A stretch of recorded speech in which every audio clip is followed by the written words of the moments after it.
Hello to you. My name is Tash Mitch, and I'm actually today talking to Sherri Hayter about womanhood, about connecting to the earth. And before we get into that, I'm just going to say how I came across Sherri Hayter and her work. Basically, I was getting into sacred geometry and getting into working with my own sort of base and my own earth energy, basically.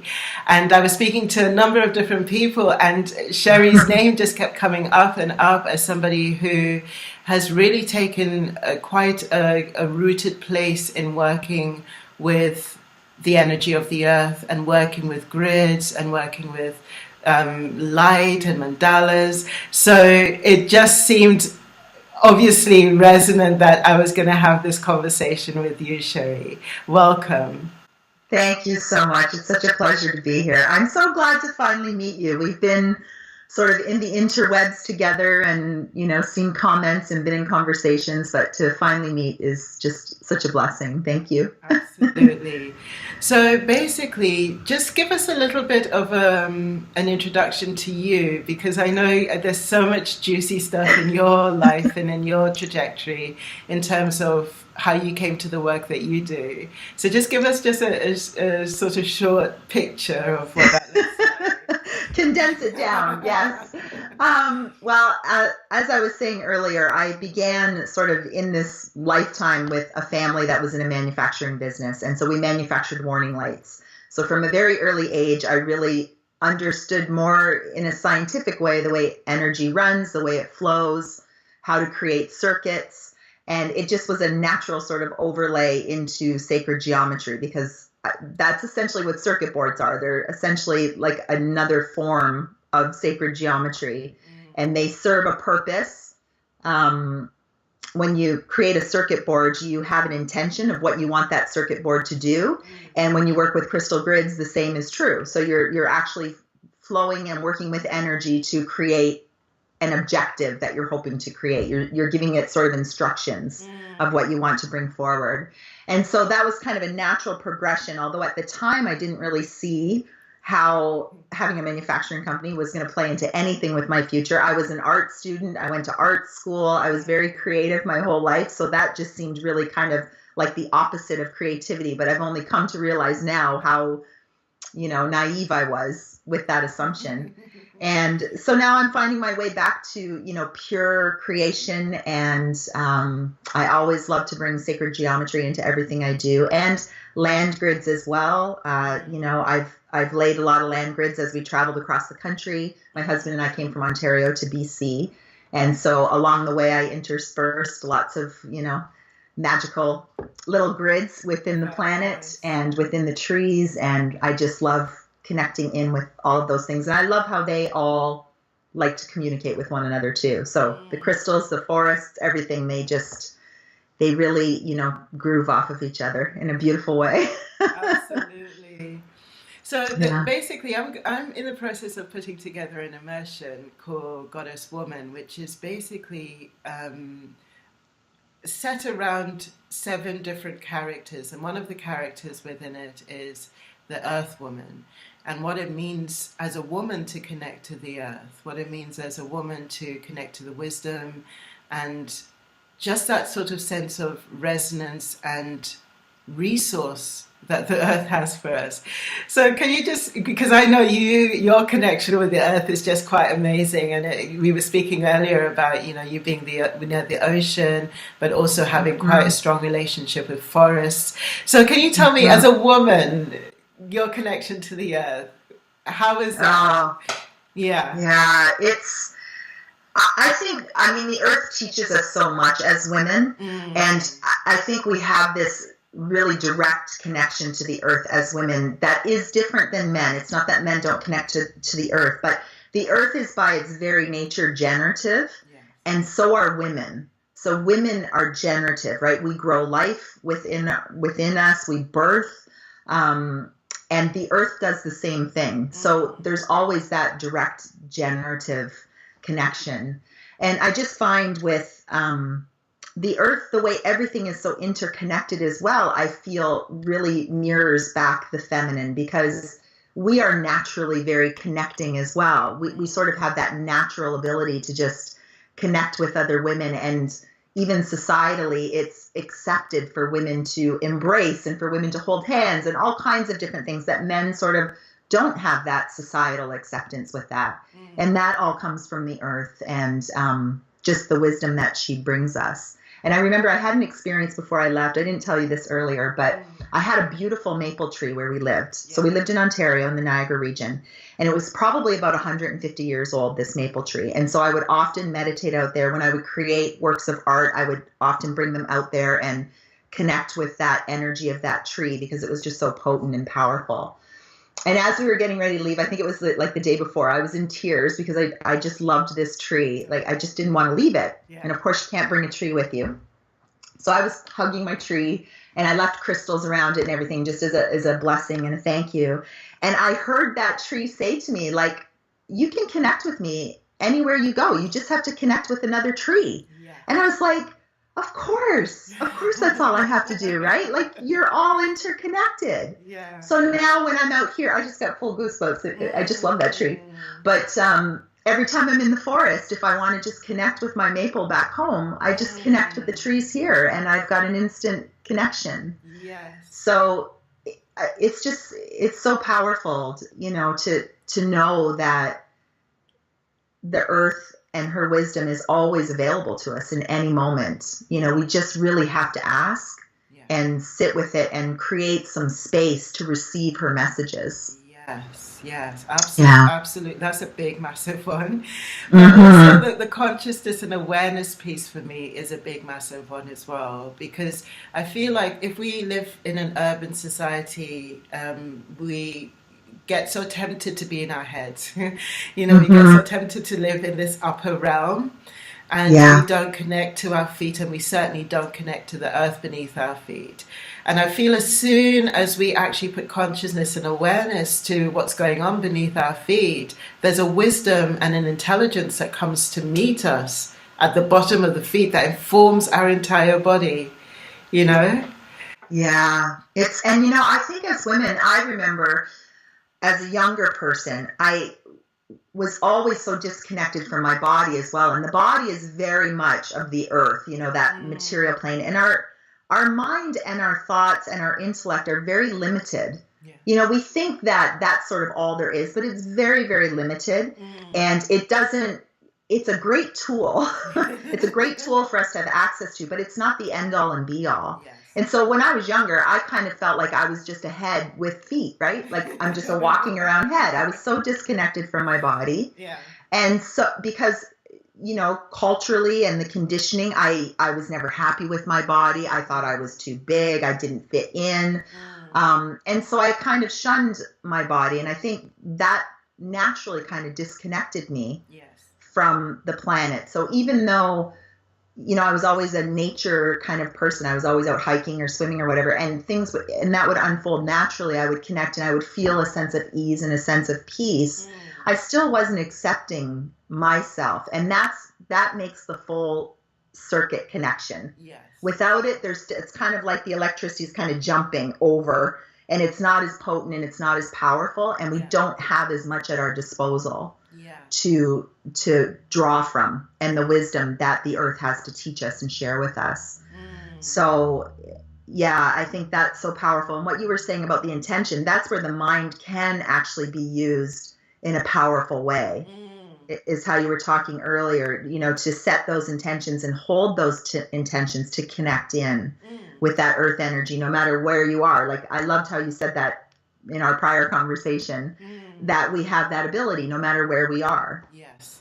And for me, it's becoming more and more, like previously I had to think about, like I had to bring it in and think about it. So the mind was very useful in those times, you know, just kind of a reminder. Whereas now there's a sense of doing it at every opportunity. And when I say that, I mean, if I'm standing somewhere and I'm feeling remotely insecure in any way, about anything. It could be about, the environment I'm in. It could be not fitting in. It could be about whatever it is. If I feel that sense of insecurity, and you always feel this sense of insecurity around the solar plexus that drops down this area, this kind of like stomach area here. You feel it there, and you can feel yourself almost caving in to protect that. Whenever I feel that, if I drop my attention to my feet, there's something that comes up to meet the feet, and it's really, you can't put it into words in the sense of, I feel like maybe it'll be different for everybody anyway, but once you've actually made that connection, there's something that happens, a wisdom that happens that basically just goes yeah, and you feel yourself just sinking back into where you are, and an alignment occurring, and I'm going to be all right. Do you know what I mean? I'm going to be okay. It still might be chaotic. It still might not be all right on the outside, but I'm going to be okay.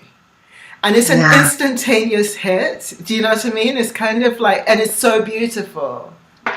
Yeah, I love that, because it really is, you're just calling all of you back into your physical vessel. Yes. Right? And then you're able to receive that, because the earth energy is like, it's like, I don't know if you've ever had any surgeries, but this is the only experience I can draw on. But when I had my gallbladder removed when I was younger, and I just remember they pull those warm blankets out of the oven or however they heat them, and they put it on you, and it's just like, oh, that feels so good. That's the kind of energy, right? It's like the earth energy is like that. It's the warm blanket that just wraps around you, and it's so nurturing and loving and nourishing. It just fills every cell of your body when you allow it to be there for you. Yeah. And I think what you were speaking to as well, when you make the transition from thinking of the earth as an object or as something outside of you, and you start to see its own sentience and its own innate wisdom,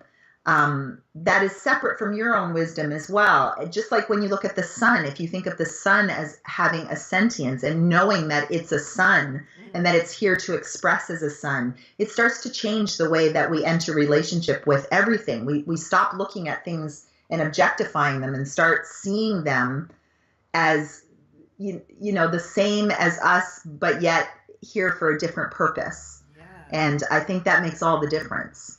Yes, I feel, I think human beings sort of have a tendency to feel that intelligence is only inherent in the human being. Yes. Whereas intelligence is inherent in every single thing, and there is an intelligence in the earth that is just profound. And because our physical bodies and our physical being is made and crafted by the earth, I mean, there's no part of our physical structure that hasn't been given to us by the earth.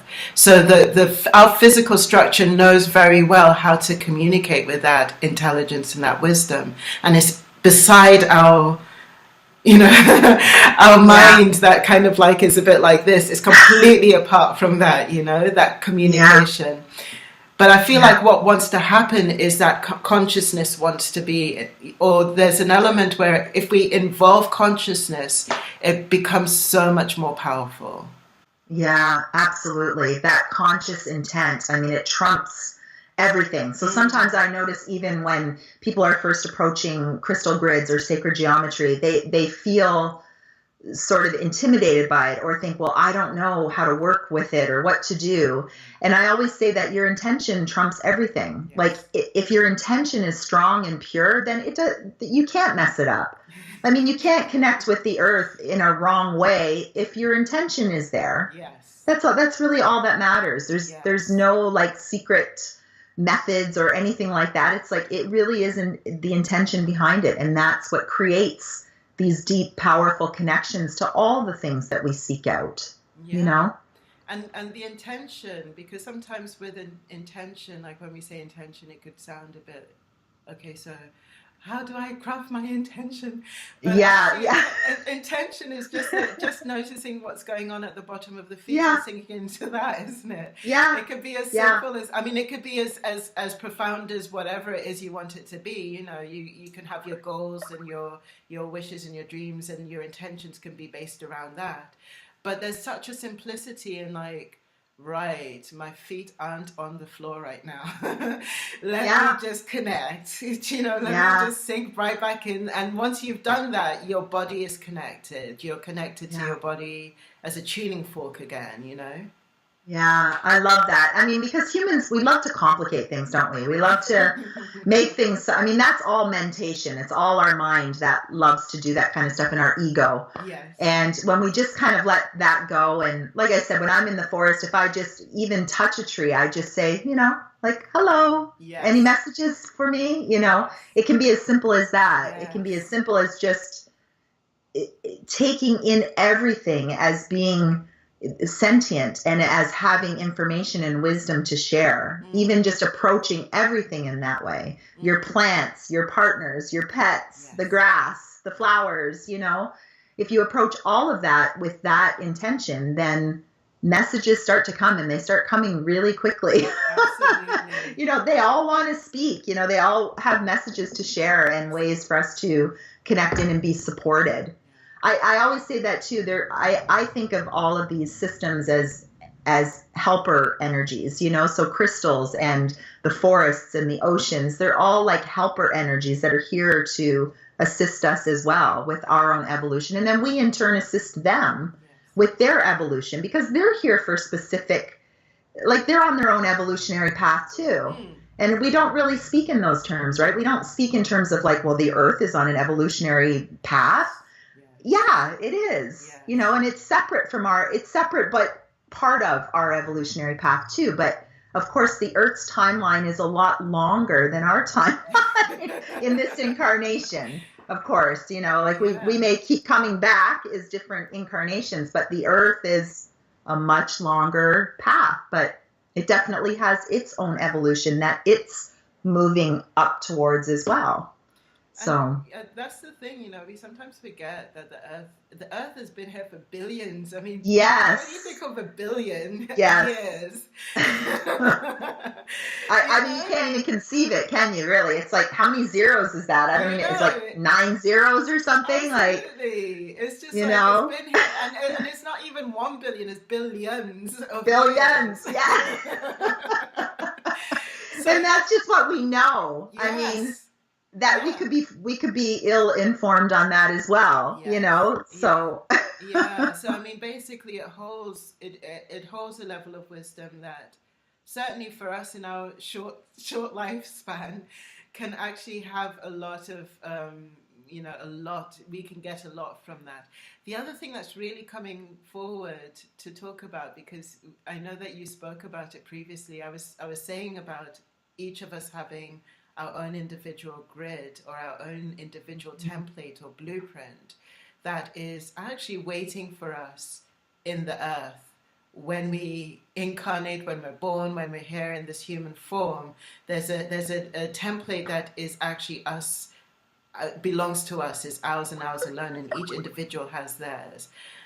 And we connect to that on a very subconscious level very often, and we can actually tap into that subconscious level in sort of feeling the urge to be places or to do things or to yes, go places or to meet people or to just be in that place at that time. You don't know why, but you're there, and then suddenly everything opens up and unfolds. But in the earth, there's the wisdom and the intelligence of this. And when we're plugging into the earth, really, we're also plugging into that, aren't we? yes, absolutely, absolutely. I had told you previously about my own experience in my 20s where I was just in my room and I felt like it just happened in an instant. I felt points in my body just actually leave my body and connect in with different places on the planet. And then it was back to me. I mean, it felt like so much time passed, but no time passed. Like it was the most profound experience, honestly, that I've had. And then it started me thinking too, even from an artistic point of view, I really started thinking about the power of place And I think it's important for all of us to reflect on that. Reflect on the characteristics of where you find yourself right now. Yeah. Like I was born in Niagara Falls, and so that started to inform my consciousness. Like, why Niagara Falls? Why was I born in Niagara Falls? And what is it about the falls energy? And what is it about the Great Lakes? Because they're the biggest freshwater bodies of water on the planet. So what is it about being born sort of right in that apex of all that surrounding energy? And then how do the forests grow? And so now we're on the West Coast. And one thing that I've learned from a local carpenter is that out here, everything grows so quickly because it's a rainforest. So maple trees out here are much softer wood because they grow so rapidly. Right. Whereas on the East Coast, it's very dense and it's very hard. And so the wood is actually more resilient on the East Coast because it has to deal with all these geographical phenomena of cold winters and hot summers. And out here, it's mostly rain and more temperate. So carpenters will actually say that wood on the West Coast is not as superior as the East Coast wood. Right. So just little subtle things like that are so interesting to consider, that you're a part of that ecosystem and what's happening with you. Like right now, I feel like I'm in this real generative phase of my life and very creatively alive. And it's so connected to where I am, and I'm on an island and you're on an island too. What does that mean? What does it mean to live on an island? And you were born on an island. What does that mean? What does that geography in that place have to tell you about what your soul is here to do? Because you were born there for a reason, to inform you, right? Yes. There's wisdom with where we're born, where we find ourselves, just like you were saying. I think that's so powerful. And it's not haphazard. It's not like we just say, I want to go to New York City. I mean, there's reasons for everything. The older I get, the more I realize that everything that has been put in my path, what I might consider shadow or light, have all been serving the expression of my soul and providing me with information if I just stop and open space to receive it. So beautiful. I know, I love these conversations. So beautiful. We could just keep going and going. I know. Oh my God, Sherri, it was fantastic meeting you. And thank you so much for lending your energy and your wisdom to this conversation on the earth. And I feel like I feel blessed. I do too. This has been so wonderful. Thank you. It's been such a pleasure. If you've really enjoyed this conversation and you're ready for more, then check out the Goddess Woman Immersion. It's an 8-week immersion that will take you into the discovery and the expansion of all aspects of yourself as a woman and as a goddess. I hope to see you there. It's a perfect New Year gift to give to yourself.